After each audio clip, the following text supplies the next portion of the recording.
Aba is a famous YouTuber who has a channel, Aba and Preach, and he appeared on Andrew Schulz's show Flagrant, and I'm a big fan of Andrew. He's a really good comedian. They talked about Islam because Aba has a Muslim background. His parents are Muslim and he was raised kind of in that fashion, but he's obviously not a Muslim. Together with Andrew, they said some things which really misrepresented Islam and mixed a lot of cultural beliefs with Islam. So let's just check it out and see if we can spot it and fix some of the misconceptions which were said on the podcast. I know it's not an academic discussion, so I'm gonna take it lightly. Don't worry, I'm not, oh, you shouldn't say this. No, I'm cool, bruv. But you still need to know these things because we want to clear the misconceptions.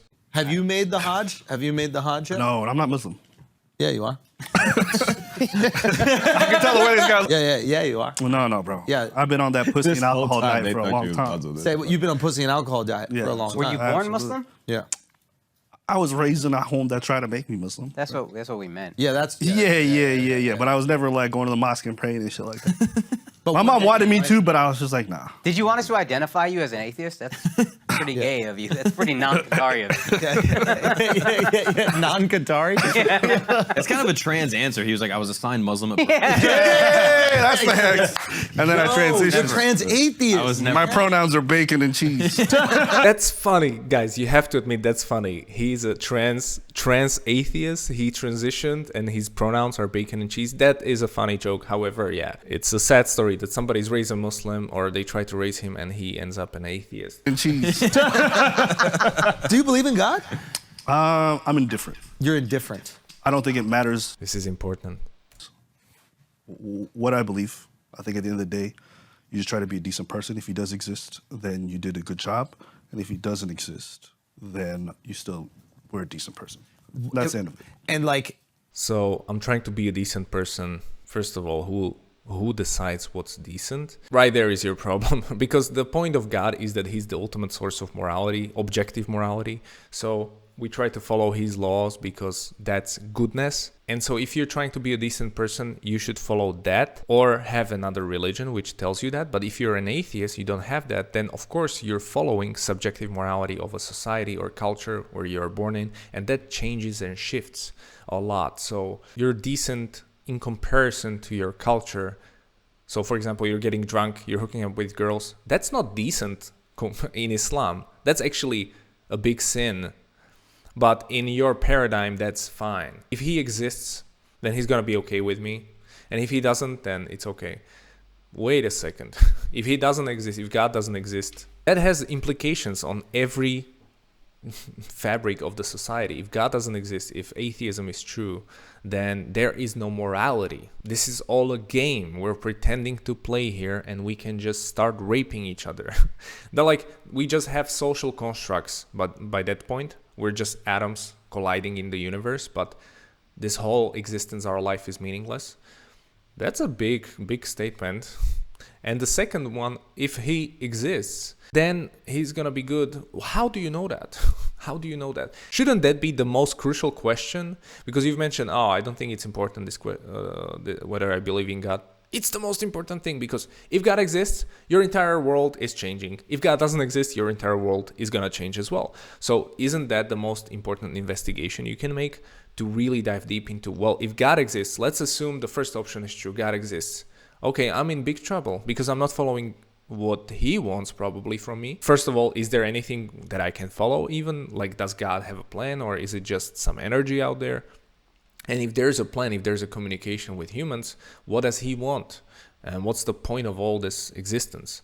And if you find it out and you don't follow it, that's the problem then. If you're just not even finding it out, if you're just kind of like, I don't need to know about it, that's even bigger problem, because you haven't even made an effort. And you know deep inside that there's this question in the universe, but you just don't want to dive deep into it because you just live in this dunya focused on girls or alcohol.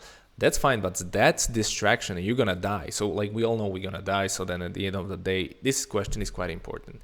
Anyways, if God doesn't exist, that's also an investigation you should do. But I think you just had a cop-out where you just were raised kind of like a Muslim and then you just said, it doesn't make sense. And you just adopted atheism. And atheism is not a natural predisposition of humans. You can look at a lot of research. Humans are born with the belief in God before indoctrination with religion. Belief in one God, of course, So you adopted atheism because of the society. Look at things and say, is atheism possible? Can there be no God? Well, how did the universe begin with the Big Bang? What did the Big Bang look like before? Like how can something come from nothing? How can something come from something else?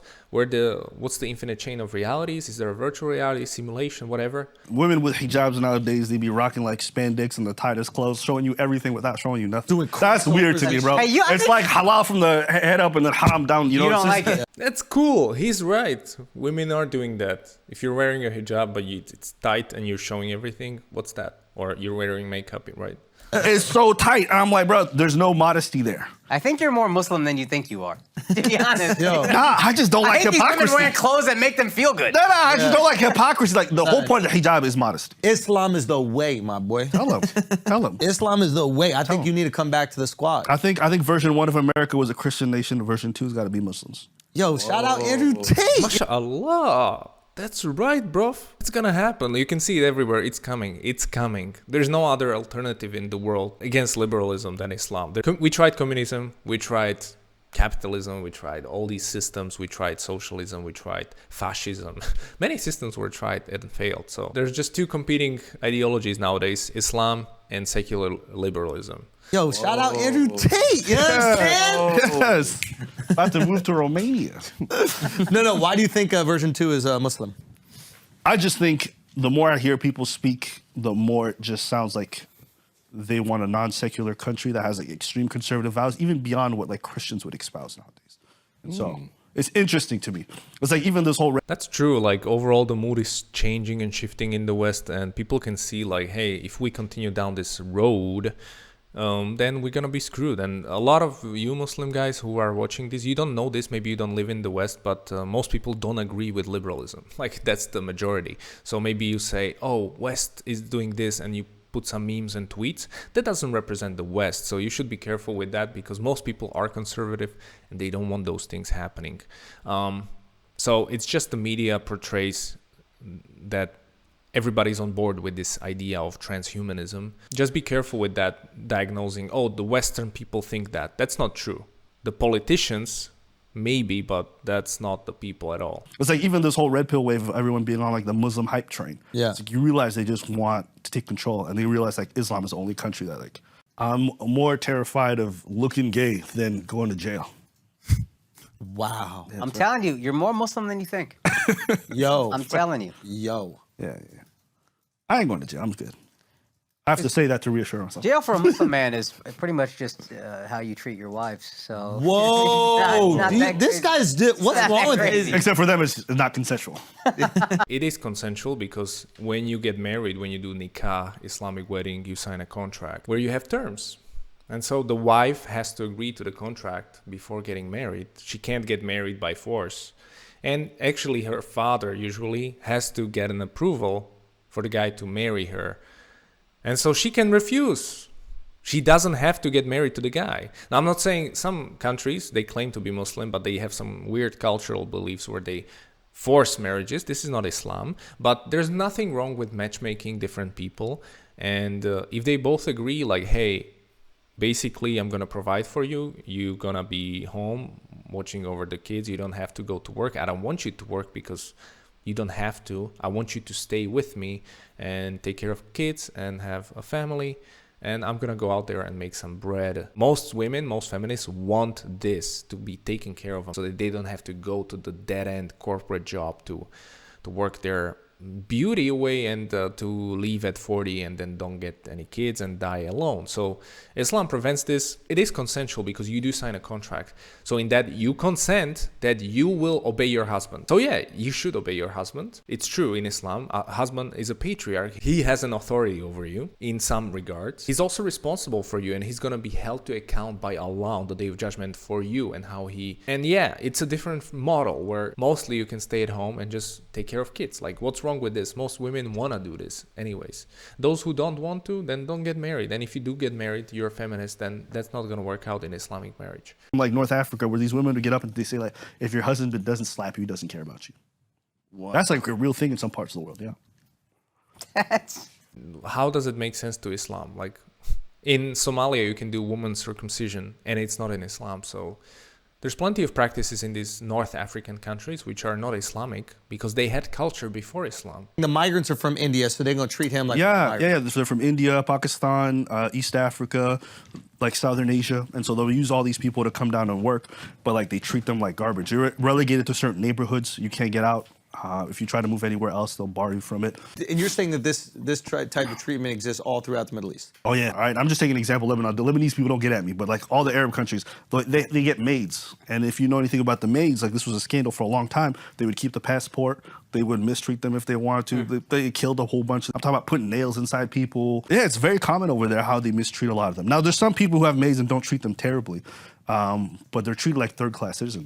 They can't leave if they want to. Jesus. Yeah, and these are vulnerable people because they leave their countries to work so they can send money back home, but they're like because they're desperate for work. I don't know if it's all like that, that a more than majority of people who have maids in Lebanon treat them like slaves, basically. We don't want to mix the culture of Middle East, which can be really bad, with the religion. So I've actually heard this too about even like doing the Hajj, like walking around the circle, like where you get to stand is dependent on like the hierarchy of people. Oh, really? So yeah, it's like if you're black African going to do it, like you're standing in the sun. Yeah. And if you're some like white Muslim dude, or you're standing real nice and shaded. Yeah. Have you heard this? I haven't heard that specifically, but it wouldn't surprise me considering like even Muslims know this. Like the difference between Arab Muslims and like black Muslims is like very apparent. There's no way you can be racist like that because in Islam, racism is forbidden.